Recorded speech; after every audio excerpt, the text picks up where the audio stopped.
Halo, Anda janji konsul sama saya? Silakan duduk. Apa yang bisa saya bantu?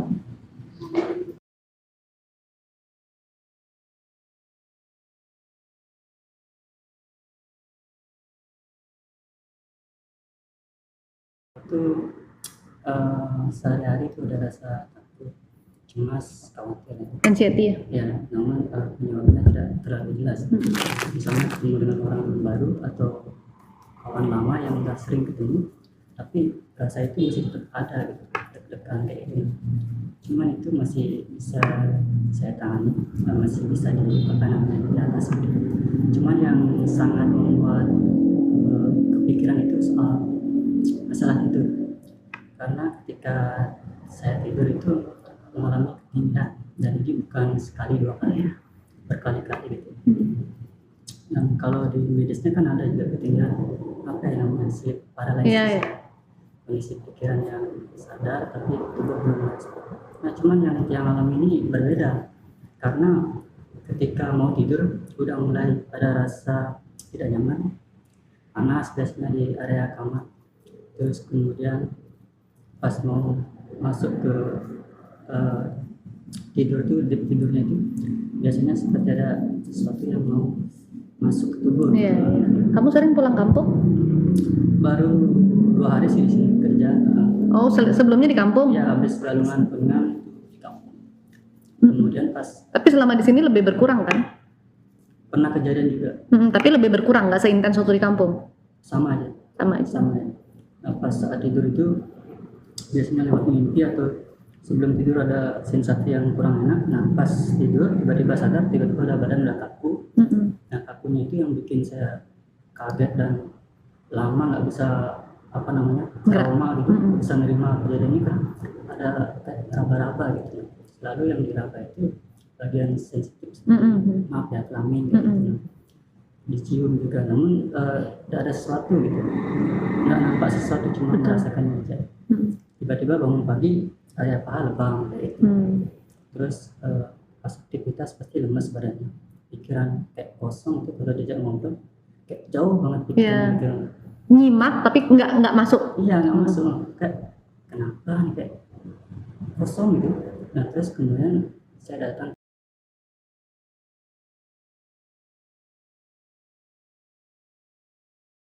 Nah, dibilang lah memang diikuti atau disembunyi oleh makhluk astral. Terus udah dilakukan posisi pelukatan, terus juga pakai obat-obatan sesuai dengan adat istiadat di kampung. Itu tetap aja nggak ngaruh, pindah lagi. Terus juga saya datang ke tempat yoga, tempat meditasi untuk membantu menenangkan merilekskan tubuh ya, karena benar-benar asam lambung kamu ya? Iya, asam lambung juga, karena tadi naik ke sini nggak naik asam lambung? Setiap hari kayaknya kalau misalnya mau keluar itu pasti ya, karena saya dapat feelnya kamu tuh agak mual. Iya, mualnya parah. Terus? Tapi masih bisa saya masih tahan. Ya. Nah, itu dah, makanya pas di kampung itu juga udah nyari beberapa guru untuk bantu gitu, yang misalnya yang ngerti, yang paham, tapi belum bisa juga. Nah, sehingga pas saya kejadiannya ini malamnya saya mengalami, terus bangun pagi seperti biasa kerja, saya saking capeknya apa yang harus dilakukan untuk mengatasi ini. Searching lah saya di TikTok dengan tulisan, karena saya berharap mungkin dari spiritual bisa membantu orang itu dapat spiritual. Nah, muncullah dekat suci gitu. Setelah muncul itu saya nyimak videonya, kayaknya saya harus konsul gitu, tapi nggak langsung karena orangnya kan saya tuh agak grogian ya, kalau ketemu orang banyak ngomong tuh agak kurang lancar gitu. Jadi amati saya. Terus ada kejadian lagi yang kekinian itu, kayaknya perlu ketemu Kak Siska langsung untuk ngobrol gimana baiknya gitu. Jadi itu masuk sini rasanya gimana? Pasti deg-degan dan agak sesak gitu. Sesak. Tadi di jalan ngebleng nyetir ya? Iya gitu. Kalau misalnya kalau nyetir ya selalu pikirannya jauh, tapi saya tarik lagi, kasih nafas, tarik lagi gitu. Makanya agak rentan kalau pergi jauh-jauh. Kamu pernah hampir nikah? Nggak pernah. Nah, itu kebetulan juga saya sangat sulit di bidang asmara ya. Susah sekali dapat pasangan. Ada beberapa hal ya sebenarnya faktornya. Kamu kan penasaran, kenapa sih ini terjadi sama kamu gitu ya? Iya. Faktor yang pertama, karena kamu sejak kecil kosong. Pengenalan ke Tuhan itu dangkal sekali. Kamu hanya melakukan ritualisme, betul, kamu rajin banget ya untuk ritualisme sembayanganmu, kamu rajin. Tapi pemahaman hatimu ke Tuhan itu kosong. Itu yang pertama. Yang kedua, dari keluargamu, ya mungkin yang kayak nyari pertolongan kemana-mana itu tanpa disadari ada meminta kepada hal-hal yang salah, ya, ke Tuhan gitu. Jadi ikatan itu ada. Yang ketiga, luka batinmu sejak kecil. Itu sangat kuat. Dan kamu orangnya mendem, banyak hal yang belum kamu lepas, ya. Kalau kamu nggak siap cerita, nggak usah diceritain, walaupun saya udah tahu, ya. Luka batinmu itu sangat banyak, terutama dari segi lingkungan kamu. Yang paling dominan adalah kamu merasa diacuhkan, kamu selalu ngerasa dipojokkan, selalu ngerasa nggak punya kesempatan untuk bicara, selalu ngerasa kayak dihina, dibully yang kayak gitu-gitu, ya. Itu yang paling besar dalam dirimu. Yang keempat, memang ada kiriman dari luar. Jadi bukan serta-merta kamu disukai makhluk-makhluk astral, enggak gitu. Tapi ada faktor kiriman, dan tujuan kirimannya sebetulnya bukan untuk kamu aja, tapi keluargamu gitu. Kamu juga berasa sebenarnya, rumahmu itu panas sekali. Orang tuamu juga amarahnya jadinya ikut tinggi, kayak suntuk-suntuk semua Iya, gitu. apalagi kakak saya pernah kejadian itu pagi ya, mereka berantem, niat saya mau lerai, karena saya mikir kenapa sih harus setiap hari baru bangun udah mulainya perkelahian gitu. Kadang-kadang saya agak ceramah-ceramah dikit kalau baru bangun gitu. Kalau bisa nggak, kalau baru bangun itu ya seperti biasa melakukan aktivitas, tapi kalau misalnya kata-kata kotor atau apa, tolong jangan dulu gitu. Pernah saya bilang kayak gitu, untungnya mereka dengar, tapi karena mengubah kebiasaan itu agak sulit ya, karena dari saya kecil udah begitu gini ya situasinya gitu. Jadi agak merasa tenaga saya kayak di rumah emang kamu yang paling lembut ya, paling jarang ngomong. iya kayaknya sih gitu. Dan Iya. apa yang Kak Siska tadi bilang, luka batin itu ya pasti ada dari SD sampai SMP, yang semasa sekolah pasti bulian gitu. Dan kalau yang lain-lainnya itu misalnya dari lingkungan ada, dan saya juga sempat nyadar apa ya, mungkin saya lupa atau gimana, atau pernah saya ngalaminnya tapi saya lupa, sehingga rasanya ada tapi saya nggak ingat. Kayaknya pernah saya ngalamin yang luka batin yang cukup fatal, cuman saya sendiri nggak ngerti, Nggak ingat secara detail. kalau saya ingat mungkin saya mau cerita ke orang-orang yang benar-benar misalnya kayak Kak Siska gitu. Kalau cerita ke teman saya pernah malah jadi bahan ledekan, dan Iya, betul. itulah saya kapok. Masalahnya kadang kita sharing ke orang itu belum tentu bantu kita, tapi dia hanya untuk nyari bahan untuk dirinya aja gitu kan. Ya. Dan ini yang Kak Siska tadi bilang masalah sembahyang, benar banget, karena dari kecil saya disuruh sembahyang atau misalkan rajin sembahyang, tapi tubuh saya ada di tempat sembahyang tuh. Kalau di Bali, di Hindu kan ada setiap rumah namanya merajan ya, tempat sembahyang. Tubuh saya di sana, pikirannya di sana, tapi saya nggak ngerti saya sama siapa saya melakukan sembahyangan ini. Doanya ke siapa Iya, gitu. esensinya itu saya nggak dapat. Sehingga saya tanya ke orang tua dan lingkungan, dan mereka juga sama. Gimana cara saya dapat jawaban? Hingga itu jadi saya pendam gitu. Ya. Cuma nyari-nyari sendiri. Makanya sesungguhnya kalau untuk spiritual kita ke Tuhan, itu agama itu sebenarnya nggak bisa turun-temurun. Kalaupun turun-temurun, berarti kita harus ajarkan dengan benar kepada anak-anak kita. Kita kan juga pasti ya, Anda sudah Hindu Bali, saya Kristen gitu. Kita pasti pingin anak kita juga Kristen, anak kita Hindu Bali juga. Nanti ke depannya kalau kamu berkeluarga, kamu harus ngerti dulu nih agama yang kamu jalani, dan kamu harus tanamkan ke mereka. Kenapa kita sembahyang di Merajan? Merajan ini kita anggap sebagai tempat sucinya, tempat di mana kita berdoa ke Tuhan. Harus bersih Merajan ini. Jadi kita mau berdoa pun kita harus bersih. Siapa yang kepada siapa kita berdoa? Di Hindu Anda menyebutnya Ida Sang Hyang Widiwasa. Kepada Ida Sang Hyang Widiwasa, satunya yang menguasai segala sesuatu, ya kan?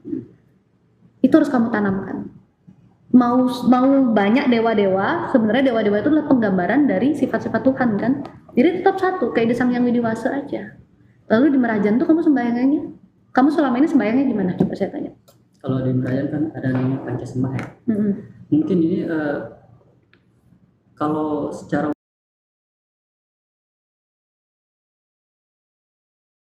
sebenarnya memaparkan ya, karena mereka juga mungkin agak kurang paham ya. Lebih banyak ikut ritualisme adat istiadat. Sehingga saya juga tidak tahu pastinya, namun saya mencari tahu lewat YouTube, buku atau nyimak podcast tentang ada Pancasembah namanya. Yang pertama itu kan sembah tanpa menggunakan bunga, yaitu misalnya kita mengenalkan diri siapa kita, mau ke siapa kita memujanya. Yang kedua misalnya Ke siapa kamu memuja?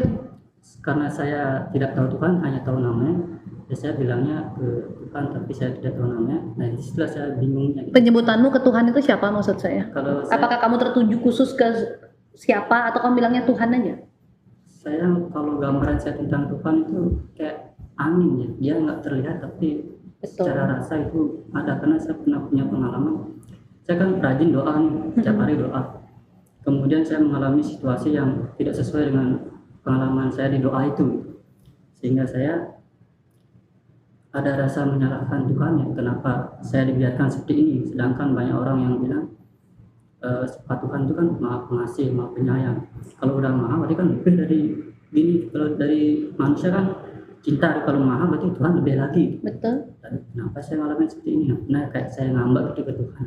Kemudian saya pulang kerja, saya boncengan sama teman, saya mengalami situasi yang ngeri ya saat bermotor itu, takut jatuh di mana, karena kebiasaan saya berdoa. Jadi saya ingin berdoa, tiba-tiba dalam hati saya merasa tadi pagi waktu kerja itu saya ngambek ke Tuhan, terus sekarang saya doa lagi, wah jadi itu saya agak kena, maksudnya saya sebenarnya walaupun saya tidak secara langsung mengenal beliau, saya lebih nyaman ketika menyebut nama beliau dan berdoa ketimbang saya tidak gitu. Jadi sudah dapat perbedaan gitu. Ya, memang kalau kita ikut Tuhan dalam segala agama ya, bukan serta-merta hidup kita langsung cuspleng enak gitu. Tetap akan ada ujian dan masalahnya. Tapi ada satu hal sebetulnya. Ketika kita berdoa, kita itu bukan untuk meminta apa yang jadi kehendak kita. Ketika kita berdoa, kita itu sebetulnya untuk diri kita sendiri, kita mendapat ketenangan dan kita mengucap syukur untuk apa yang terjadi dalam hidup kita. Karena sebenarnya segala sesuatu yang Tuhan berikan sudah pasti yang terbaik. Meminta jadi nggak boleh, boleh saja. Karena kan bisa jadi pertimbangan, kayak kita punya anak juga minta, kita pertimbangkan. Tapi yang paling utama adalah sebenarnya Anda berdoa untuk dapat ketenangan. Kamu sempat kok di fase juga dimana kamu kayak capek Iya. Jadi aku doanya juga bolong-bolong. Walaupun kamu tuh nggak benar-benar memahami konsep ketuhanan, tapi di hatimu kamu tahu ada Tuhan dan kamu seringkali berdoanya ke Tuhan. Iya. Ya, walaupun dengan penyebutan yang kamu sendiri bingung sehingga kamu hanya menyebut ya Tuhan aja gitu. Itu bagus. Setidaknya kamu jangan capek berdoa. Jangan kosong. Gitu loh. Karena ketika kamu mulai berdoa itu gangguannya lebih agak berkurang walaupun kamu kadang-kadang masih ada rasa ketakutan yang dominan, ya. Rumahmu tuh panas sekali. Seharusnya kalau kamu pindah ke sini, yang kamu kerja di sini itu jadi agak lebih mendingan. Ya, misalnya di apa namanya tuh, di fase saya tidur sedikit lebih nyaman di tempat yang sekarang. Di tempat sekarang, karena kan di rumah emang udah panas. Yang bikin kenapa masih tidak nyaman, karena ada yang memang yang ikut di badanmu ya ada. Karena kan masih bisa dibilang kayak kosong nih gitu loh ya. Ya sehingga kamu harus tumbuhin iman. Ke Tuhan itu kan tidak bisa kayak kamu PDKT sama orang nih, ya. Kita PDKT sama Tuhan. Gimana kamu mau kenal orang itu kalau kamu nggak berkomunikasi dengan intens? Komunikasi kita kalau berdoa itu cuma satu arah. Tapi kita harus punya komunikasi dua arah. Kalau saya di agama saya baca Alkitab. Ya kamu di agama Hindu Weda ya namanya ya. Weda, tapi ya. Itu khusus dipelajari oleh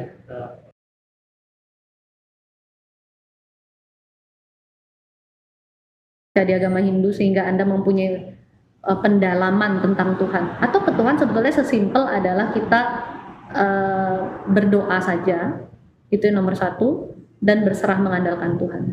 Nanti kalau Anda tidak menemukan buku itu karena takutnya Anda baca buku lain-lain, kalau kita kan, kalau saya di Kristen Alkitab itu kan clear ya, emang firman Tuhan gitu. Kalau Anda baca buku karangan si A, si B, si C, si D gitu, yang menceritakan tentang agama itu atau menceritakan tentang Tuhan, yang dikhawatirkan adalah konsepnya setiap orang itu bisa jadi berbeda. Kayak kamu punya konsep ketuhanan dengan saya konsep ketuhanannya berbeda.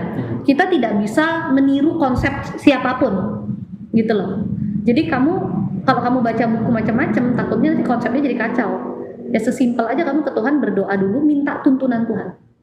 Iya, karena banyak juga kasus di tempat saya gitu, belajar dari buku karena tanpa guru yang tepat, akhirnya jadi stres dan delay. Iya, karena selain dari buku ada belajar ilmu hitam juga. Saya bertemu dengan beberapa orang yang kisah seperti itu, bahkan ada satu yang udah benar-benar jadi dukun gitu ya, orang pinter. Penyebutannya di sini mungkin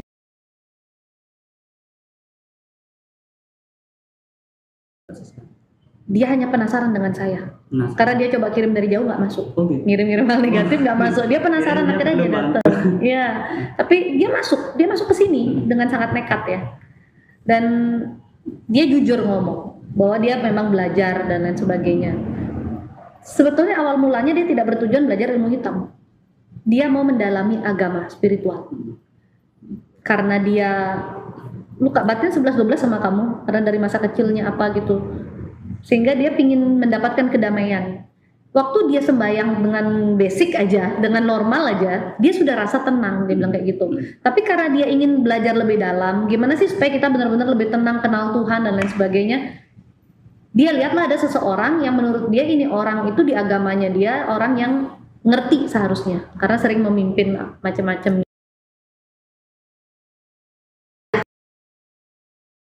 Pelayanan. Iya, pelayanan.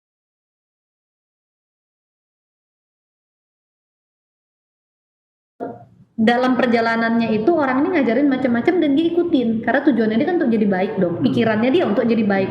Ternyata yang dimasukkan ke dia tuh ilmu hitam.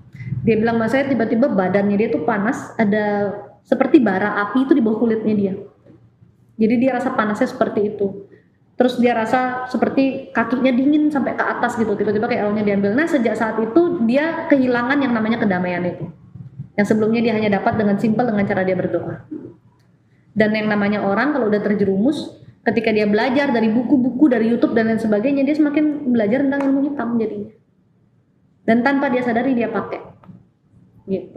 Makanya kalau konsep ketuhanan, Tuhan itu sebetulnya simpel. Kita komunikasi dengan Tuhan lewat hati. Ya, makanya sebenarnya hati nggak boleh ada luka batin. Masalahnya semua orang pasti punya luka batin. Itu menghalangi komunikasi kita dengan Tuhan. Jadi banyak berdoa supaya hatimu diberi ketenangan. Tuhan kalau saya punya luka apapun yang saya nggak sadar bahkan luka itu ada, kebanyakan orang nggak sadar kok dia masih ada luka dalam hatinya. Bagus kamu masih menyadari memang masih ada walaupun nggak ingat detail kejadiannya. Om bilang Tuhan tolong bantu saya untuk lepas sehingga hati saya bisa diberi kedamaian Tuhan. Itu hanya lewat kata-kata lewat doa. Nah jadi pertanyaan saya itu jadi gini kasih saya. Ketika kita berdoa pasti kita mengucapkan kata-kata sesuatu yang kebaikannya untuk diri kita. Nah pengalaman saya berdoa itu saya berdoa melakukan kata-kata yang terbaik dalam hidup saya.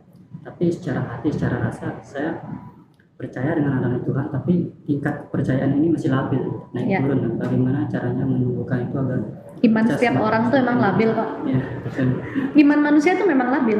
Makanya saya selalu mengumpamakan iman manusia dengan baterai handphone. Ketika kita punya masalah, ketika kita lagi goncang, iman kita pasti down. Ya, baru kita terima mujizat, terima pertolongan gitu ya, imannya langsung kenceng lagi tuh. Entar lagi baterainya harus dicas lagi. Itulah kenapa kita berdoanya setiap hari. Dan ingatkan diri kita terus. Yang bisa mengingatkan diri kita adalah diri kita. Dalam ketika kita punya masalah, ada Tuhan. Tuhan pasti tolong saya. Saya mau berserah sama Tuhan, berdoa terus. Ketika saya makanya selalu bilang, kenapa orang dengan mudah pindah agama? Kenapa orang dengan mudah dia itu frustasi? Kenapa orang dengan mudah dia, saya bilang kehilangan Tuhan dalam hidupnya? Sesimpel dia tidak pernah punya pengalaman iman dengan Tuhan. Tapi bagaimana dia mau punya pengalaman iman, terima pertolongan Tuhan setiap hari, kalau dia tidak pernah berdoa, ya, walaupun berdoanya masih pakai kata-kata dulu, hati sama pikirannya belum benar-benar fokus, mulai aja dulu doa, ya. Dia tidak pernah berusaha mengingatkan dirinya, andalkan Tuhan. Dan dia nggak pernah berusaha ketika gini ya. Even kayak saya dan saya tahu banyak orang di luar sana juga, setiap hari itu pasti ada ketakutan, kekhawatiran, kegelisahan, kebingungan gitu ya. Ketika rasa itu muncul, ada orang-orang yang membiarkan itu semakin parah. Kayak kamu tuh, rasa ketakutanmu kan timbul tuh. Rasa khawatir biasanya gimana nih hidup saya apa. Ada yang semakin parah membiarkan itu kayak ya gimana nanti hidup saya gini-gini terus, kerjaan kayak gini. Kamu menambah sendiri pikiranmu tuh. Yang jelek-jelek kamu tambahin langsung. Biasanya saat itulah kamu makin rasanya merana di dalam. Ya. Itu kebanyakan dilakukan oleh banyak orang. Saya punya kekhawatiran nggak? Punya. Tapi ketika saya khawatir, saya langsung ingetin diri saya, ya udahlah, ini pasti ada jalan keluar. Kalau ada pintu masuk, ada pintu keluar. Kita masuk ke satu masalah, pasti Tuhan sediakan pintu keluar sebetulnya. Manusianya aja tutup matanya dari pintu keluarnya, muter-muter aja sendiri, karena kagak pernah mau buka mata. Buka mata terhadap apa? Terhadap kuasa Tuhan. Jadi ketika saya khawatir, ketika pikiran saya agak ngaco gitu ya, ketika saya mulai marah bahkan, saya langsung doa ke Tuhan, Tuhan tenangkan saya. Saya mau ditenangkan. Jernihkan pikiran saya Tuhan, biar pikiran saya ini nggak ngaco-ngaco. Kebanyakan orang ikutin dulu pikirannya. Setelah ruwet baru minta tolong Tuhan. Makanya ketika rasa takutmu timbul, doa dulu. Kamu sebelum tidur doa nggak? Itu udah belum. Ya, kalau kamu selalu diganggunya kan sebenarnya sekitar jam 7 malam tuh kamu sudah mulai rasa nggak enak tuh. Dulu ya, tapi kalau yang sekarang ini lebih ke jam-jam 12-an. Misalnya kalau jam 7 malam aja nggak enak, tambah tengah malam tambah nggak enak harusnya. Jam 7 malam biasa memang nggak enak rasanya, tapi nggak separah tengah malam kan. Makanya kalau tengah malam tuh pasti lebih nggak enak karena energi mereka makin kuat di jam segitu. Sampai saya itu jamnya biasanya jam 12 sampai jam 4-an lah itu yang ekstrim. Sampai saya tuh nunggu sampai lewat jam itu baru tidur. Karena saya ngerasa sendiri kalau saya tidur nih pasti dibantai lagi gitu. Tapi ketika saya nunggu dari jam itu saya baru tidur, saya udah ngerasa situasi kamar, rumah, bahkan saya keliling kadang di halaman rumah kok nyaman di jam segini.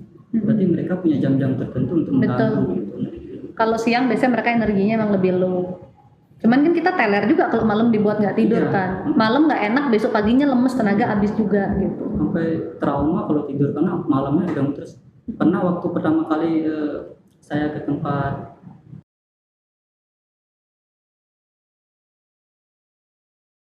yang ikut itu, sampai bukan hanya malam, siangnya pun saya sampai diganggu raya-raya biaya paham itu. Sampai saya berpikir jangan-jangan orang yang melakukan tindakan yang bundir segala macam, mereka mengalami situasi seperti ini dengan kasus yang berbeda. Betul.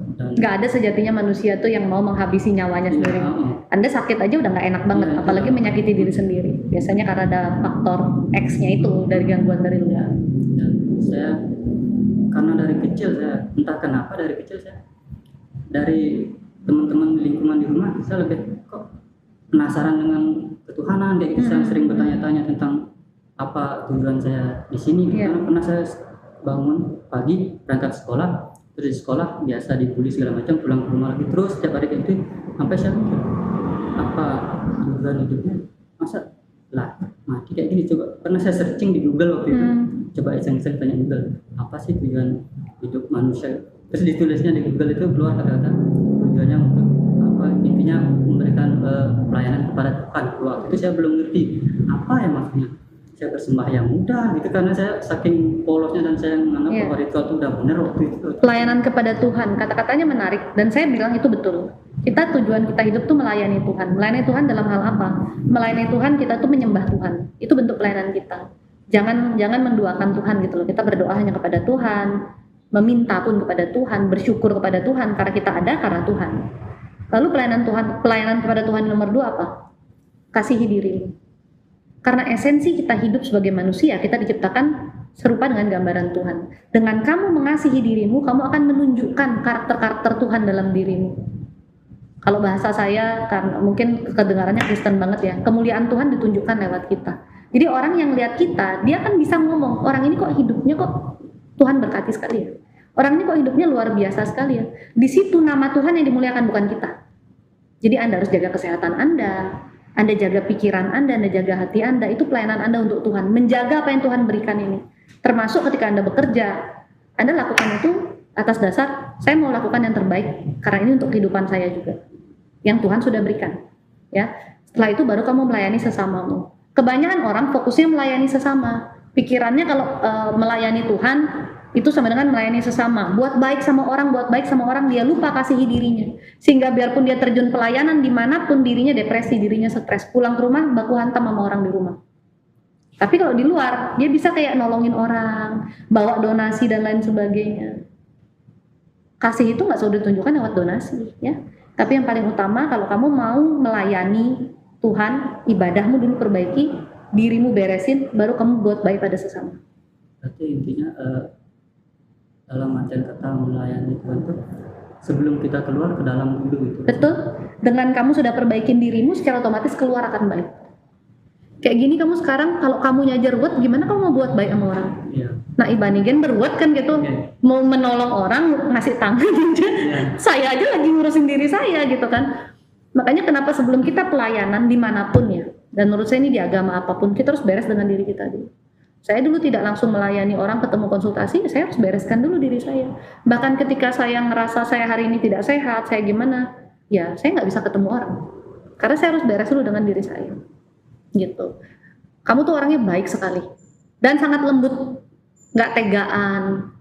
Itu karaktermu. Kadang itu yang... Dan seringnya malahan jadinya ditekan orang, dibodoh-bodohin orang gitu. Kadang saya pernah kejadian dengan... ya semasa kecil, semasa remaja pasti ada dengan teman gitu. Ketika saya ingin membalas perbuatan jahat mereka, atau terkadang saya tidak mau terlihat lemah, saya mau ada perlawanan gitu. Secara pikiran saya mau melakukannya, cuma kenapa ketika saya mau melakukannya rasa bersalahnya gede banget di dalam hati. Bagus dong. Orang kalau masih punya rasa bersalah, nuraninya masih jalan. Saya bingung, ini kenapa ini saya mau balas, dia lo giniin aku gitu. Karena dari orang tua kan nggak ada edukasi tentang hal-hal seperti itu, jadi saya cuma mengamati sendiri. Terus kenapa timbul rasa ini? Waktu itu saya dilema, saya ikuti rasa saya tapi dihina-hina, atau saya ikuti pikiran saya, memang saya terlihat mungkin melawan dia segala macam, tapi kamu tahu sendiri akibatnya apa dari itu, pasti ada dampak negatifnya. Jadi untungnya yang menang itu dominan lebih besar, saya ikuti rasa saya. Dan mungkin itu juga yang bikin saya hingga sampai kesini ketemu kasih sekali. Jadi gini ya, selama dalam hati manusia itu ada nurani, berarti ada kasih dan ada Tuhan di dalam dirinya, gitu. Kayak kamu nih, kenapa saya bilang pentingnya ada nurani? Ketika ada hal-hal yang membuat kita mau melakukan kejahatan, mau melakukan hal buruk, diingetin di hati, itu berarti Tuhan. Kayak kamu tuh, mau balas dia, diingetin kamu nggak boleh membalas karena memang sesungguhnya pembalasan itu hak Tuhan. Tapi ketika ada orang menekan kamu juga harus tegas. Jangan sampai kamu terus ditekan kayak korbannya jadi dibully, itu kan membekas sekali di hatimu, ya kan? Walaupun sudah sampai sedewasa ini, orangnya juga udah nggak tahu kerja di mana, paling ketemu pas di kampung sesekali aja kamu masih ingat gitu loh. Berarti kita itu dalam hidup itu harus bertindaknya bijaksana. Orang bijaksana itu bukan orang yang pakai pikirannya toh. Kalau orang berpikir, otakku nih, logikaku nih paling jalan, nggak mungkin aku salah karena sudah aku bijaksana sekali, semua sudah aku pertimbangkan. Orang bijaksana itu bukan yang pakai otak aja, tapi mempertimbangkan antara hati dan pikiran. Kamu tuh dominannya ke hati. Semua orang harus punya kasih, tapi kasihnya jangan kebablasan sehingga kamu membiarkan dirimu yang tersiksa. Makanya saya bilang apa? Kasihi dulu dirimu, baru bisa kita mengasihi sesama. Kasihi diri kita tuh bukan berarti menjadi egois ya. Tapi kalau memang itu membuat kita disakiti, membuat orang itu jadi bisa semena-mena sama kita dan membuat hati kita terluka, kita harus bikin batasan. Gitu. Yang ngomong baik-baik aja nggak usah baku hantam. Ya kan? Walaupun mungkin sulit juga untuk orang yang sudah konslet diajak ngomong baik-baik gitu ya. Ya kayak kamu di keluargamu juga kan lebih sering kamu yang ditekan gitu. Iya. Dan kamu ngomong pun ya mereka nggak denger ya, itu bikin sulit. Kadang-kadang kondisi-kondisi seperti itulah yang kita memang harus lebih, ya mau bagaimana, kita yang harus lebih kuasai hati kita gitu. Kadang pernah juga saya kejadian tuh, kakak saya berantem sama ayah saya coba lerai dan ujung-ujungnya saya yang kena marah. Terus saya mikir kayaknya mereka memang perlu ngerasain dulu dampak dari berantemnya itu. Karena kalau saya coba langsung kasih tahu mencegah itu, mereka nggak mau terima, artinya kan harus dialami dulu mereka biar ambil pelajaran dari berantemnya. Nah, setelah itu berantem, terus tiba-tiba biasanya kalau ayah saya itu nyuruh kakak saya untuk belanja keluar, jadi tidak berani kan karena ada apa ya, ngambek-ngambekan gitu. Jadi di situ baru saya masuk, gimana rasanya tinggal serumah tapi mau nyuruh ini nggak enak, berpapasan nggak enak gitu. Nggak nyaman situasinya. Itulah sebabnya kalau berkelahi gitu. Pas saya masuk dengan cara seperti itu, mungkin lebih kena di mereka ketimbang sebelum kejadian saya udah coba lerai. Karena mereka nggak paham, jadi saya yang kena, ya saya biarin gitu. Itu sifatnya manusiawi sekali. Manusia kalau nggak kena batunya kan dia nggak stop gitu loh. Ya benar juga caramu itu. Manusiawi sekali. Karena saya alami juga. Jadi ya semua yang pernah saya alami dari bulian segala macam, ya ketika diambil dari segi positifnya ada yang saya dapatkan. Dan kenapa saya kesini ya, saya ingin seperti ini, ingin cerita, ngobrol, menerima masukan atau pandangan baru dengan orang yang lebih pengalaman hidupnya lebih dari saya. Ya, kalau dibilang pengalaman hidup, saya mungkin juga nggak sebanyak itu, tapi Tuhan beri tuntunan aja ya. Ya, Gitu. itulah kurang lebihnya. Jadi nomor 1, kamu sembayangnya kamu perbaiki deh. Jadi sembayang tuh jangan cuman pagi saya udah di Merajan nih, sore saya di Merajan. Setiap waktu ketika kamu mulai muncul rasa takut, rasa khawatirmu tuh, berdoa aja. Nggak perlu kamu ke Merajan.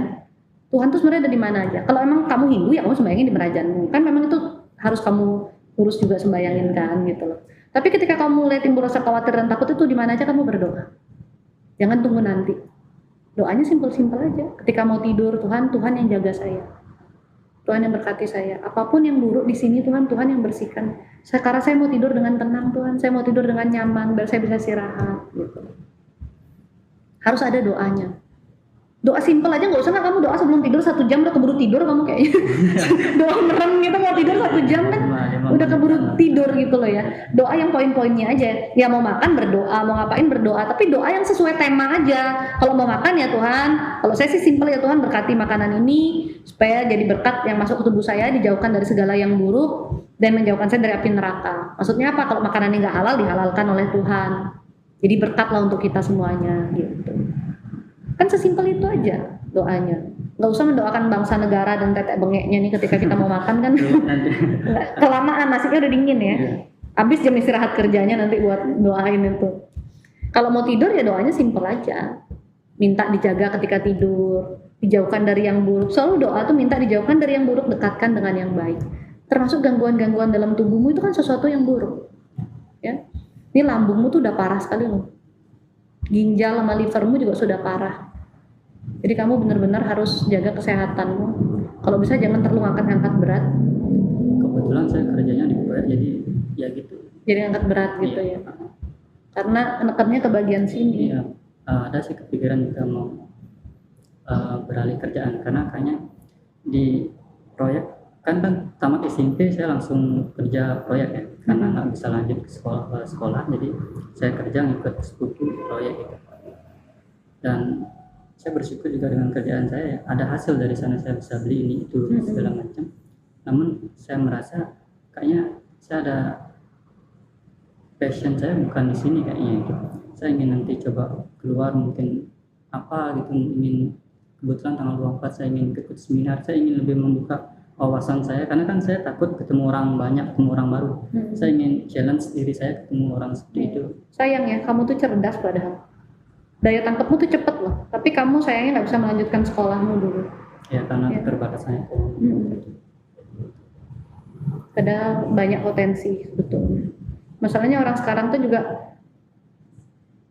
kebanyakan orang kalau mau lamar kerja minimal SMA itu yang bikin kamu kendala kan. Tapi saya mau cerita dikit, saya punya teman juga dia lulusan SMP karena dia nggak melanjutin sekolah juga. Cuman karena dia memang juga orangnya cerdas kayak kamu gitu modelannya, dia banyak ambil kursus-kursus terus dia kejar paket C. Setidaknya ada keluar ijazah gitu. Sekarang dia udah kerja dengan gaji kurang lebih 50 jutaan sebulan. Karena orang benar-benar lihat skillnya dia dari kursus-kursus yang dia ambil gitu. Ya. Tapi ya dia ikut kejar paket C-nya itu sebagai syarat aja harus punya ijazah kan gitu. Sebenarnya hidup itu bisa berubah ya tergantung kitanya mau mengubah nggak.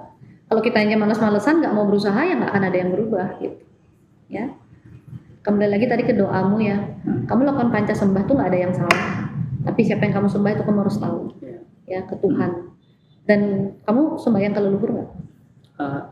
Iya ke leluhur juga. Ke leluhur seharusnya kamu mendoakan mereka ke Tuhan untuk diberi tempat yang baik, diberi pengampunan, ketenangan. Ya berterima kasih ya it's okay lah kalau kamu berterima kasih ya sesuai dengan keyakinanmu. Tapi meminta itu nggak bisa ke mereka. Gitu.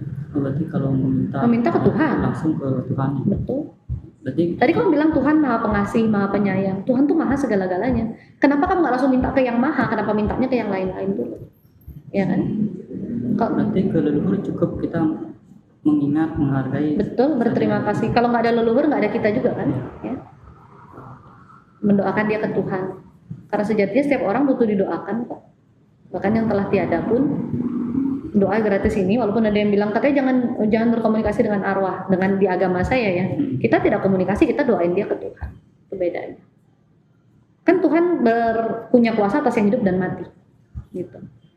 Setelah itu kalau kamu sembahyang, besok kamu ngapain lagi? Sembahyang saya lanjutkan meditasi. Meditasi itu nggak perlu, kamu berdoa. Iya, karena saya kan bingung ya, katanya untuk nyari solusi saya coba-coba aja. Karena kalau meditasi itu mengosongkan diri. Dirimu udah kosong, kamu kosongin lagi, setannya makin masuk.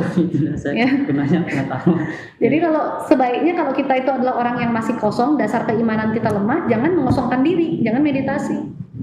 Kenapa kamu seringnya mau kesurupan ketika mau tidur? Karena ketika kamu mau tidur tuh posisi antara sadar dan tidak sadar.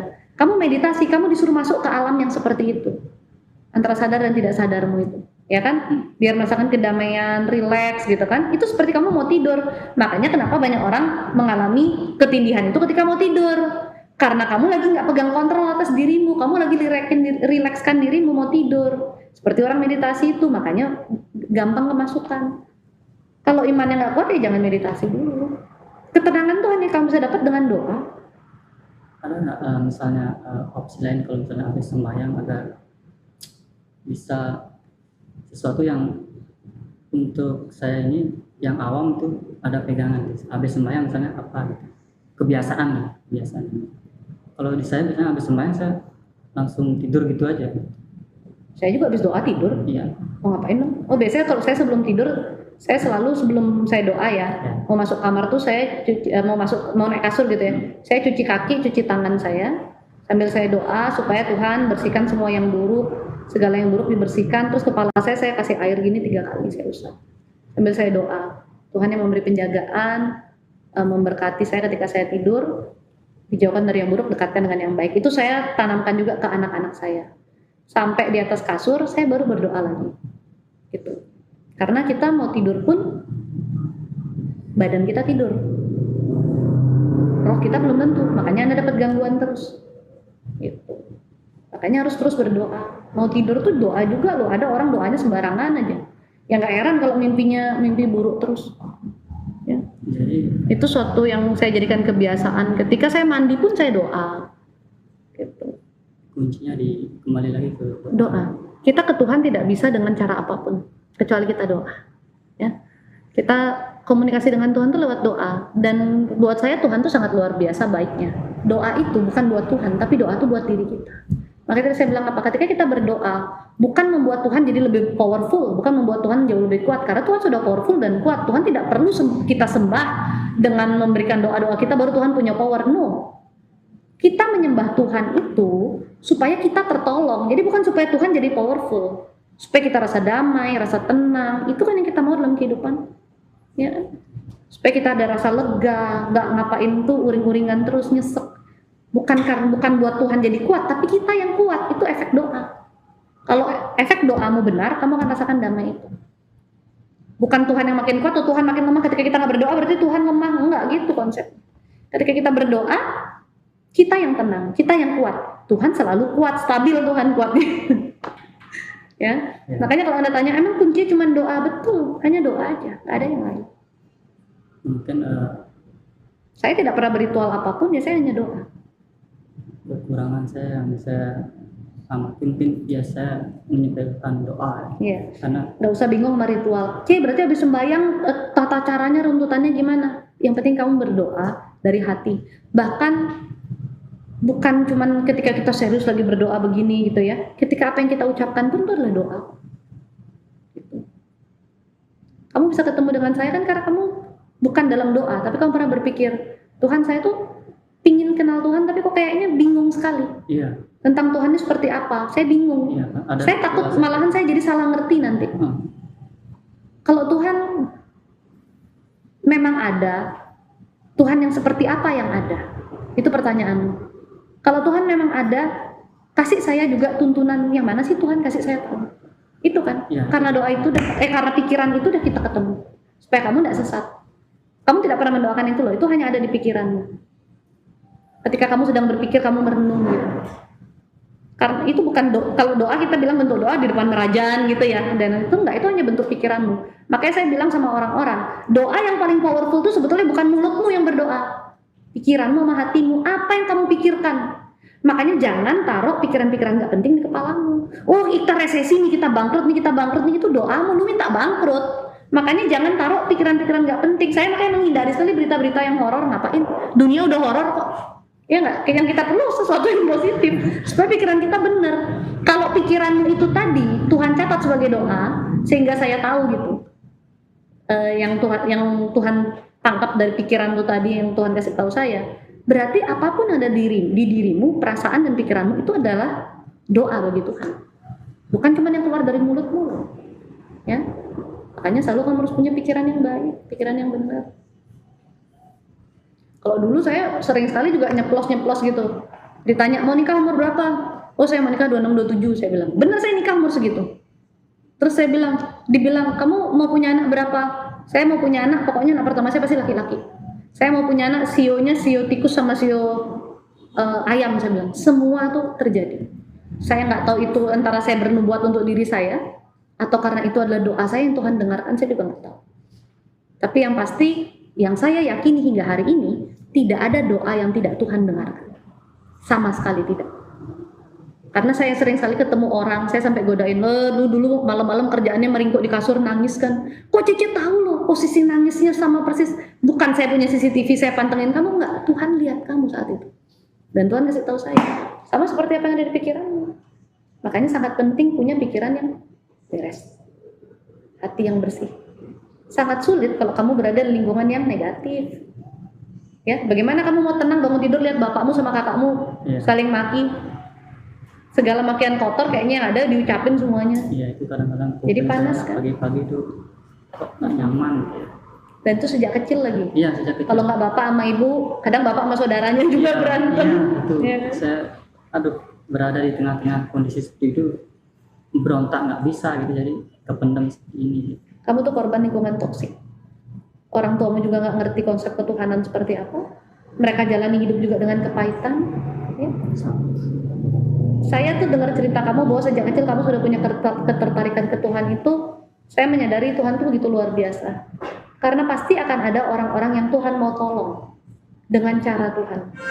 Ya, bukan kamu dari kecil hidupmu bisa dibilang kamu tuh orangnya takut bikin salah. Iya. Takut sekali kamu selalu berpikir kayak ini, saya salah nggak ya, saya dosa nggak ya kalau saya gini, saya dosa nggak ya. Kamu memang kebanyakan jadinya melakukan yang benar, yang baik, walaupun kamu tertekan. Orang-orang seperti itulah yang memang orang yang ingin Tuhan tolong. Ada kebaikan dasar di dalam hatinya, gitu. Jadi bukan suatu kebetulan. Tolong nyalain lampunya, jadi mendung saja. Jadi bukan suatu kebetulan gitu. Kamu harusnya bersyukur. Karena siapapun yang ketemu saya, kalau bukan karena Tuhan yang menghendaki juga saya tak akan bisa menyampaikan apapun. Iya, karena saya kayaknya udah 2 kali gagal mau kesini. Oh iya, yang saya kemarin sakit di ya, sama saya juga berhalangan waktu yang pertama gitu. Terus kemudian saya mikir, jadwalnya ketemu Kak Sesa nggak bisa terus. Saya harus terus coba sampai saya mentok, bosen dan nyerah, nggak mau ketemu mungkin jodoh saya. Nah kebetulan hari ini bisa. Walaupun tadi saya sempat bilang, saya sebenarnya males banget. Tapi saya tahu ini jadwal nggak boleh dibatalin. Saya males banget dari pagi, saya udah bisa nggak nih jadwal digeser ya. Tapi Tuhan bilang di hati saya nggak boleh geser. Ya udah deh. Jadwal saya hari ini cuma ketemu kamu. Saya juga deg-degannya luar biasa baru mau berangkat ya. Karena seperti yang saya bilang tadi. Tapi saya mau coba keluar dari situasi itu. Ya. Jangan kamu anggap remeh kuasa doa. Yang kamu tadi bilang cuma doa aja ya. Justru ritual-ritual yang kamu lakukan tanpa doa tidak ada artinya.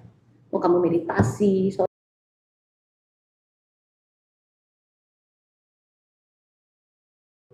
kamu meditasi, nggak perlu. Tuhan tuh perlu kamu bina komunikasi sama Tuhan, doanya.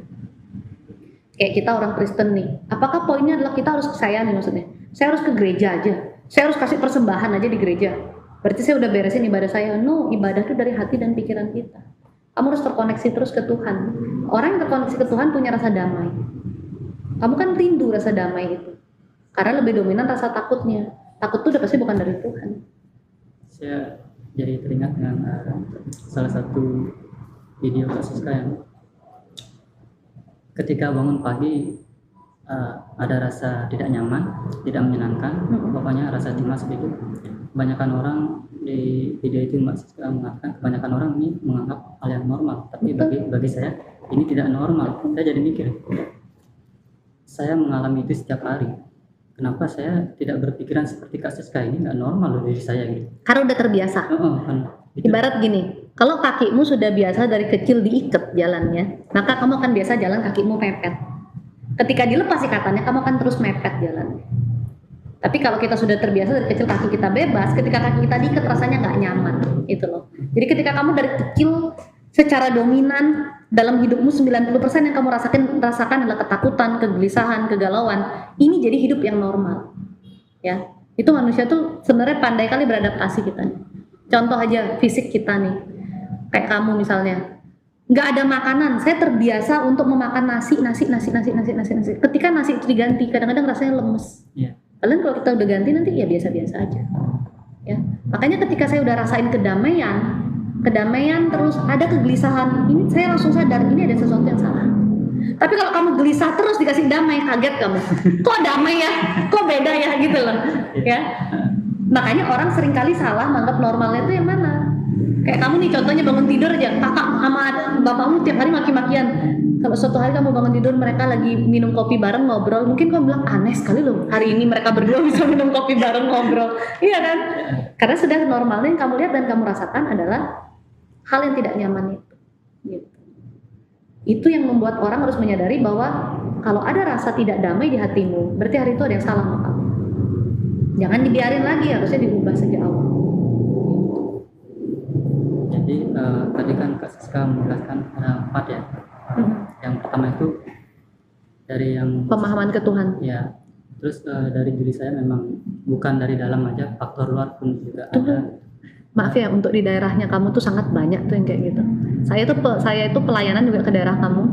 Saya ketemu 13 keluarga yang harus diberi donasi, 13 keluarga. Yang saya bingung, sakitnya itu sama semua. 4 orang sakit ginjal, sisanya lumpuh. Saya nggak perlu bingung sih, karena itu non medis semua dibuatnya. Jadi emang di daerahmu itu biasa pakai yang kayak begitu-begitu tuh banyak gitu. Tetangga gimana dikit iri. Nah itu baru saya mau bilang kayak gitu ya. Kalau udah kelihatan misalnya dalam satu keluarga ada keharmonisan atau bisa beli suatu barang, bahkan itu masih keluarga sendiri pun bisa melakukan hal seperti itu. Makanya, bapakmu dulu kan cukup oke. Dibilang maksudnya di antara keluarga tuh dia nggak kelihatan yang terlalu sulit gitu. Di antara keluarga yang bapak saya itu pelihara sapi, kerjaannya pelihara sapi sama panjat kelapa, jadi biasa aja. Mungkin mereka irinya karena rajin bekerjanya, jadi makan tuh bisa aja. Ya itu udah kan cukup oke berarti di antara yang lain. Kalau kita mendeskripsikan oke, punya mobil, punya apa, mungkin di kampung nggak seperti itu. Tapi ketika kamu kelihatan lebih enak aja dari yang lain, kayak gitu. Dan bapakmu ya kosong. Gitu. Makanya saya selalu waspada kalau di rumah. Misalnya saya kalau keluar tempat tuh selalu pesan ke kakak, ibu, bapak itu untuk selalu waspada terhadap tindakan dan juga reaksi orang-orang, karena jangankan kita ngapa-ngapain, kita beli barang yang kita suka sendiri pun mereka bisa nggak suka, bisa iri. Banyak tuh saya lihat. Bahkan ada satu keluarga yang saya kunjungin waktu itu yang kasih donasi itu adiknya sampai gila. Adiknya gila, habis itu kakaknya dibuat lumpuh. Tapi adiknya yang gila ini waktu lihat kami tuh kayak orang normal. Kayak nyambut, cuman dia kayak berusaha ngomong tapi nggak bisa ngomong gitu, kayak gitu aja. Dia ngasih tahu jangan parkir mobil di sebelah situ gitu, di tanahnya orang. Tapi hari-hari dibilang gila sama orang. Tapi dia nggak nyerang, nggak apa kalau sama kita. Itu gilanya itu ya dibuat juga. Jadi tadi faktor dari luar diri, kemudian tempat yang ramai ya, panas, kemudian apa, luka batin. Yes. PR-mu adalah satu, doa dulu ke Tuhan dengan sungguh-sungguh, ya. Hilangkan tuh yang namanya meditasi dan lain sebagainya. Doa yang benar. Fokus hatimu ke Tuhan. Terus minta tuntunan Tuhan, minta ketenangan. Dan kalau memang ada luka batin dan lain sebagainya itu supaya Tuhan bersihkan. Dan terus minta supaya kalau ada yang buruk, sambil kamu pegang kepalamu, kalau ada yang buruk Tuhan bersihkan dari saya. Ntar saya bantu kamu doa. Jadi biar kamu ingat rasanya gimana sih, rasa tenang, damainya seharusnya ketika saya berdoa. Kamu harus berusaha ketemu terus rasa itu. Karena kalau kamu tenang damai itu artinya Tuhan hadir. Kalau kamu habis doa tetap kamu takut, tetap kamu gelisah, tuh doamu tuh nggak ada efeknya berarti. Mungkin saya kurang kenal dengan rasa sedih sehingga saya bingung gimana sih rasanya. Iya. Seperti itu. Kunci utamanya cuma di doa aja. Kalau kamu mau pembersihan pun, ya biasanya kalau ekstrim gangguannya kami saranin sebelum tidur mungkin kamu balur kaspama gitu biar kamu lebih dijaga lagi. Karena kadang-kadang efek doa orang kalau imannya belum tumbuh kan ya seperti yang tadi saya bilang kosong juga gitu loh. Tapi itu harus dibuat jadi kebiasaan. Ibadah tuh kita harus membuat ibadah itu dari suatu hal yang kita nggak pernah lakukan, istilahnya kayak keterpaksaan dulu nih sampai jadi kebiasaan. Tapi kebiasaan itu kita jalani dengan rasa happy gitu. Ya. Sekarang tidur di proyek apa di kos? Kebetulan kakak sepupu yang punya kos-kosan jadi. Oh jadi di kos. Kalau dulu di proyek-proyek. Iya, iya. Ya, kalau kos-kos yang sekarang nggak terlalu gimana-gimana sih sebenarnya. Cuman kadang-kadang kalau satu kos sama teman ini yang mereka agak tabu dengan hal seperti ini, itu yang mungkin jadi tantangannya. Misalnya saya harus bangunnya lebih awal biar mereka pas tidur saya baru Sembayang. nggak duduk doa. Kalau sembahyang karena nggak ada mereka, Oh, sembahyangnya bebas. Kalau misalnya nggak ada mereka boleh. Kok sembayang tabu? Artinya temenmu error. Doa apa tabu? Doanya kalau melihat saya duduk terus tiba-tiba pinjemin mata ke ini berdoa, pasti merekanya mikirnya aneh-aneh.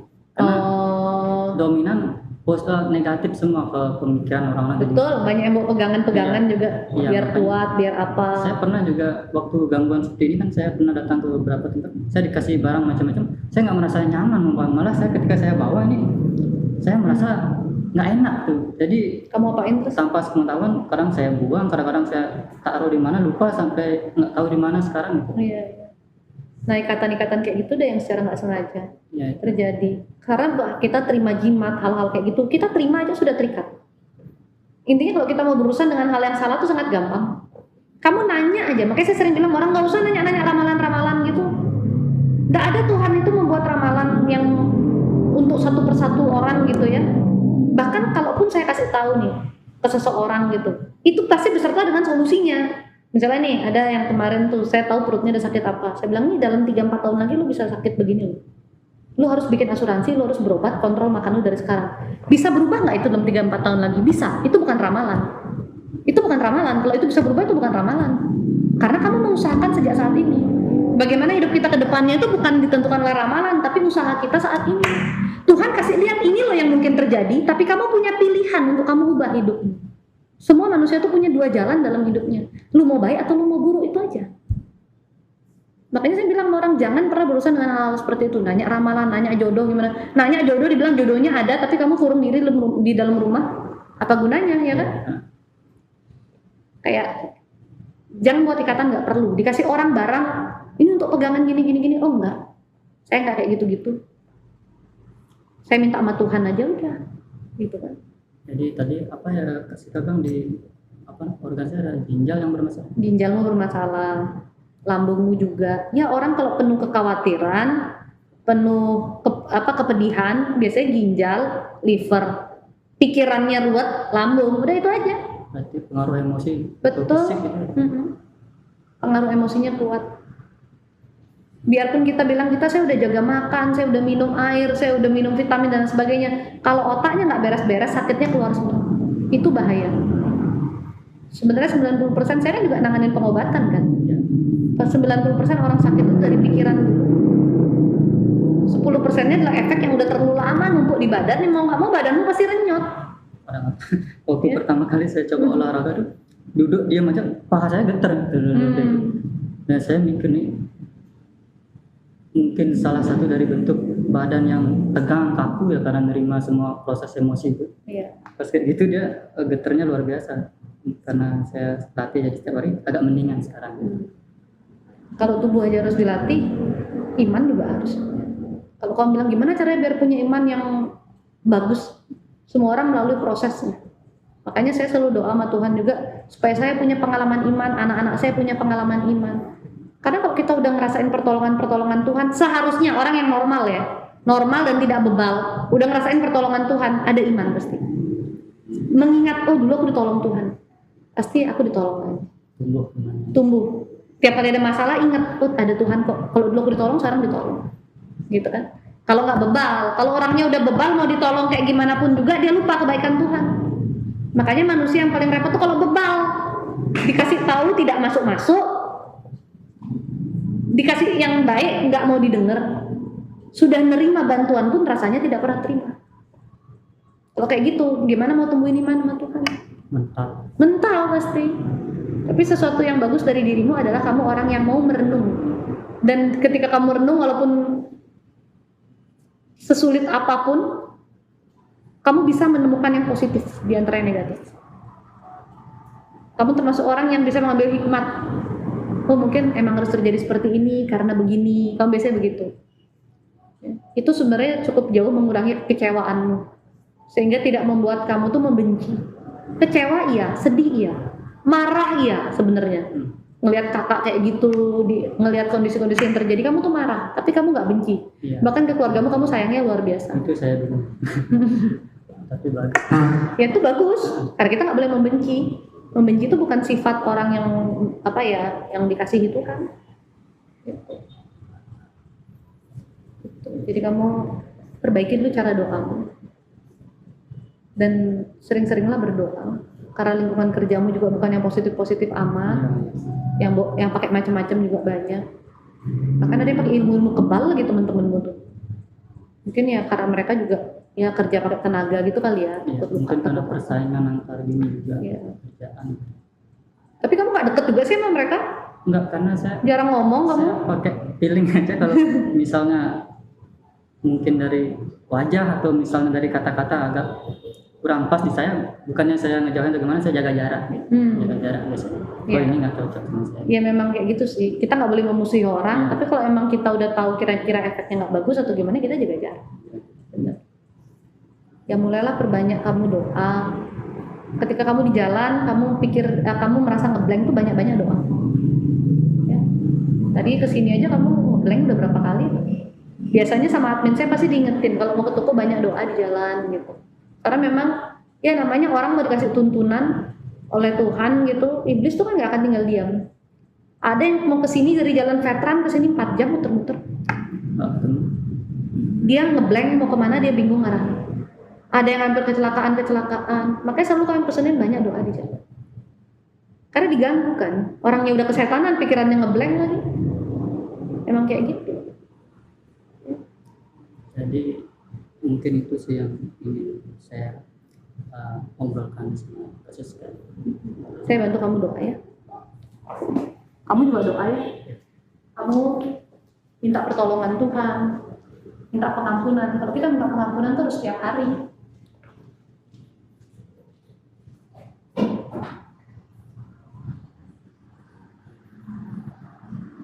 Panas ya? Saya pegang panas ya? Sama di daerah sini pegang. Doa ya. Ya Tuhan,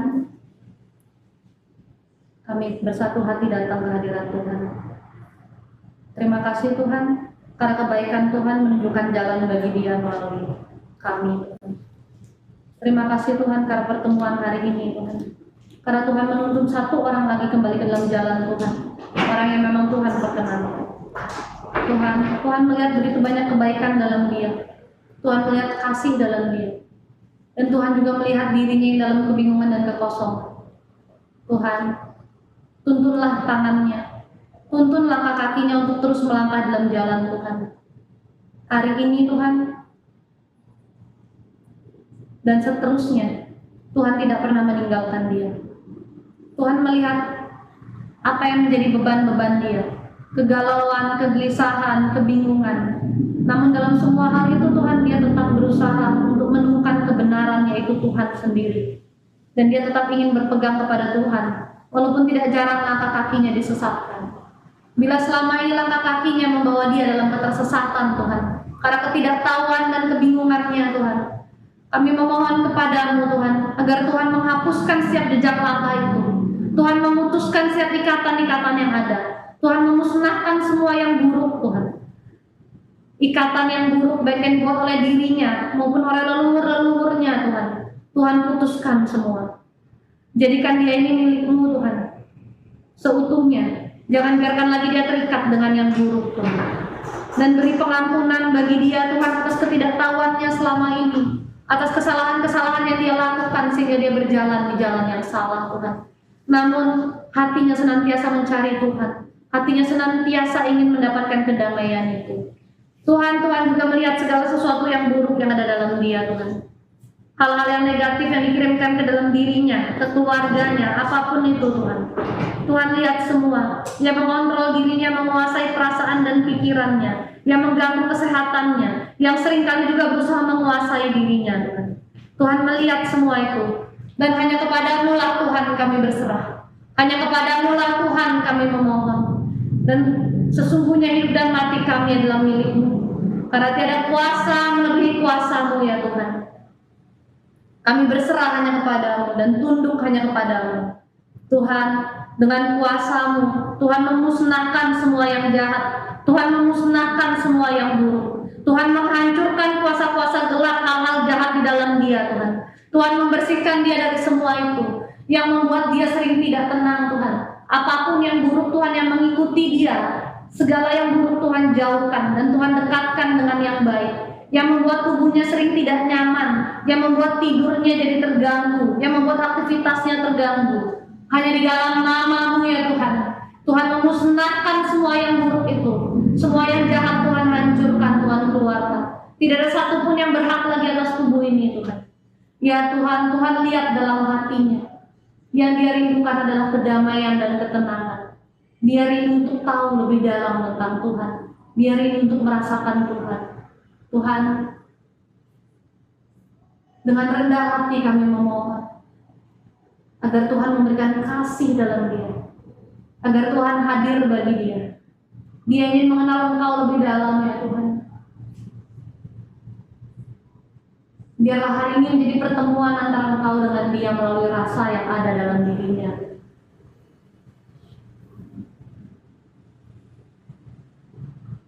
Semua perasaan yang buruk Tuhan bersihkan. Bila ada ketakutan, Tuhan hilangkan, Tuhan ganti dengan ketenangan. Bila ada kekhawatiran, Tuhan ganti dengan kelegaan. Bila ada kesedihan, Tuhan ganti dengan bahagia. Bila ada sesuatu yang menyesakkan dia, Tuhan ganti dengan kedamaian. Tuhan melihat juga setiap luka-luka yang ada dalam hatinya, yang terjadi sejak masa kecilnya hingga hari ini Tuhan. Rasa diabaikan, rasa khawatir, rasa tertekan, rasa bingung, rasa tidak pernah didengar Tuhan. Luka-luka yang ada, teriakan-teriakan yang tidak pernah dia lupakan Tuhan karena begitu menyakiti hatinya. Tuhan, hanya Tuhanlah yang bisa menolong dia. Buka hatinya Tuhan, sembuhkan luka-lukanya, berikan ketenangan dan kelegaan itu Tuhan. Ada cahaya Tuhan di dalam dia. Cahaya Tuhan ada dalam hatinya yang membawa damai. Cahaya Tuhan ada dalam pikirannya dan cahaya itu memberi ketenangan, memberi kejernihan pikiran, memberi tuntunan pada hati dan pikiran. Ya Tuhan, semua yang buruk, luka-luka, kepahitan, apapun itu Tuhan bersihkan.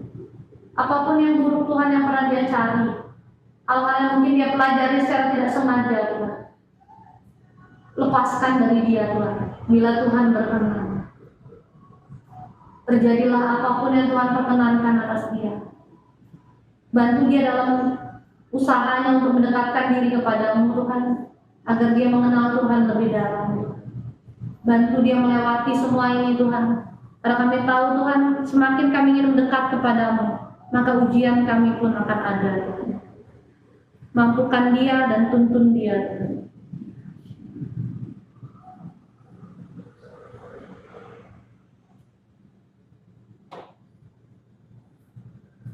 Kamu rasa nggak bedanya?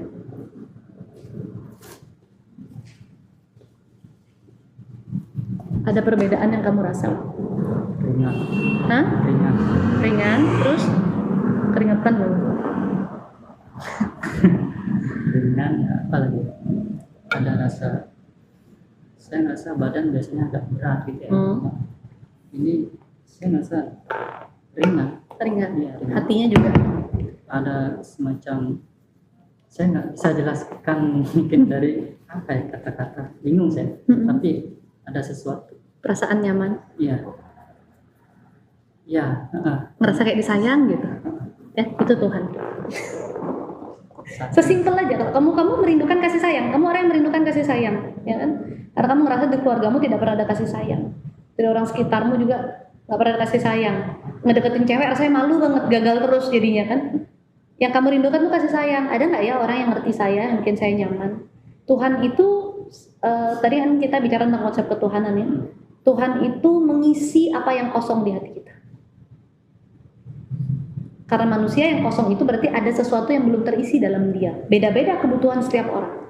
Kamu butuhnya kasih sayang. Semua orang butuh kasih sayang. Tapi kamu rindu rasanya dikasih itu seperti apa sih? Itu ketika Tuhan hadir, Tuhan mengisi tuh rasanya itu.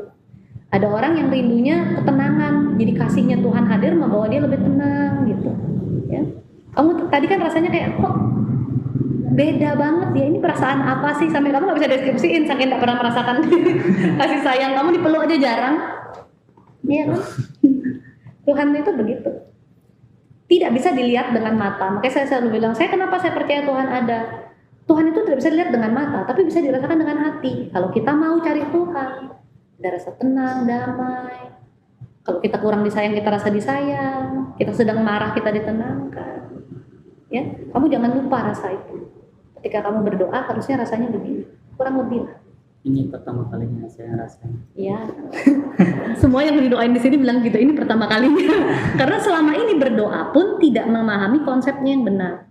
Dan memang karena kita adalah orang yang dipakai Tuhan itu, ketika kita berdoa itu 60-70% itu kamu sudah terbantu pasti. 30% sampai 40% itu kamu berusaha. Karena tidak ada satu manusia pun yang bisa mendoakan kamu langsung kamu 100%, nggak ada. Kamu yang harus punya hubungan dengan Tuhan. Gitu. Jangan lupain rasanya nih. Enak kan badannya? Ya. Kayak kamu tuh kayak seperti dicelupin ke air dingin, keluar seger, relax, tenang, ya kan? Karena memang banyak yang ngikutin. Jadi kamu harus doa juga, bersihkan Tuhan yang buruk. Ya. Hanya sama Tuhan aja. Jangan terlalu banyak berpikir soal ritualismenya. Kapanpun kamu ngerasa kamu perlu berdoa, ucapan aja di hati. Doa nggak harus selalu menjemin mata. Memang saya dari tadi komunikasi sama kamu nggak doa. Saya doa loh. Saya nggak menjemin mata. Saya masih ngobrol sama kamu. Tapi saya berdoa. Ya. Doakan keluargamu. Ya. Minta supaya mereka juga Tuhan bukakan jalan. Karena saya bisa bilang keluargamu tuh dalam ketersesatan sekali. Tidak punya pemahaman apapun tentang Tuhan. Hidup harus seperti apa mereka nggak tahu. Makanya kepahitannya banyak. Menjalani hidup itu dengan lebih banyak menggerutu. Ya, benar. Ya, kalau saya meyakini ketika ada satu orang di satu keluarga dia ditolong oleh Tuhan, dia juga bisa nolongin keluarganya yang lain kok. Dengan catatan dia harus beres dengan dirinya.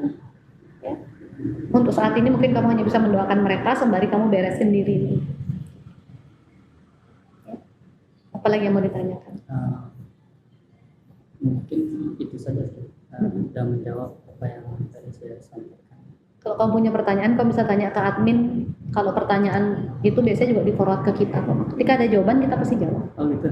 Nanti mungkin biasanya habis prosesi kayak ini, udah di rumah baru muncul pertanyaan. Iya, tanya aja. Tadi saya konsul sama Cece, saya punya beberapa pertanyaan. Tanyain aja. Nanti pasti di-forward ke kita. Ya, biar dijawab juga. Supaya apa?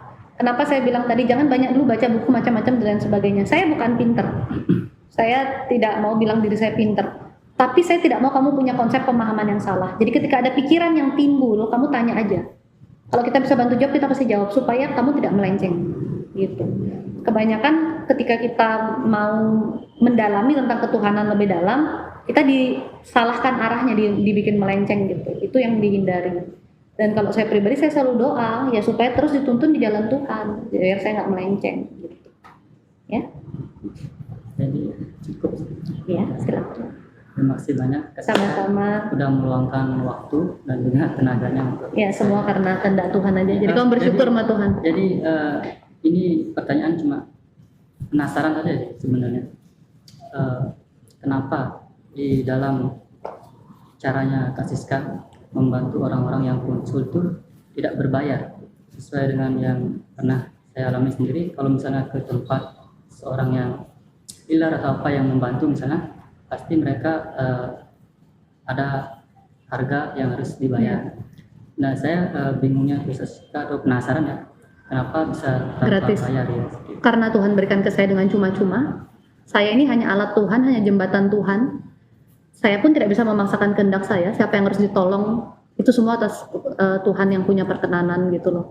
Jadi saya tidak mengeluarkan tenaga, maksudnya gini, tenaga keluarin sebagai manusia ya ketemu gini ya. Tapi saya tidak mengeluarkan hal apapun dalam bentuk materi. Kenapa saya harus terima materi dari orang? Itu jadi dosa. Karena kalau kita bilang kita pelayanannya untuk Tuhan, tidak, Tuhan itu tidak boleh dikaitkan dengan materi. Kecuali memang ada yang kita keluarkan. Ya hitungannya kayak Fasilitas. membayarkan itu ya. Tapi kan ini kan nggak ada sama sekali gitu loh. Jadi konsultasi memang selalu nggak berbayar. Saya juga bukan saya belajar untuk hal ini, tapi saya memang dapat tuntunan aja dari Tuhan. Karena di agama saya, di firman Tuhannya dikatakan, apa yang kamu terima dengan cuma-cuma, maka kamu berikan dengan cuma-cuma. Saya terima karunia ini dengan cuma-cuma, walaupun prosesnya berat, dan saya pakai pun harus dengan cuma-cuma. Yang penting banyak orang tertolong di jalan Tuhan. Itu aja. Dan Tuhan tuh udah kasih berkat dari jalan lain. Saya kan juga kerja, tapi ya dominannya untuk pelayanan. Jadi 70% pelayanan, 30%-nya waktu saya dengan keluarga dan sebagainya gitu. Saya sangat berterima kasih banyak. Mungkin saya hanya bisa memberikan doa juga untuk kasus saya. Semoga Biar kasus Tuhan saya yang sama membalas. keluarga sehat selalu dan rezekinya. Amin. Terima kasih. Kamu juga semoga dilancarkan semua. Yes. Boleh saya minta foto? Boleh. Tolong difoto.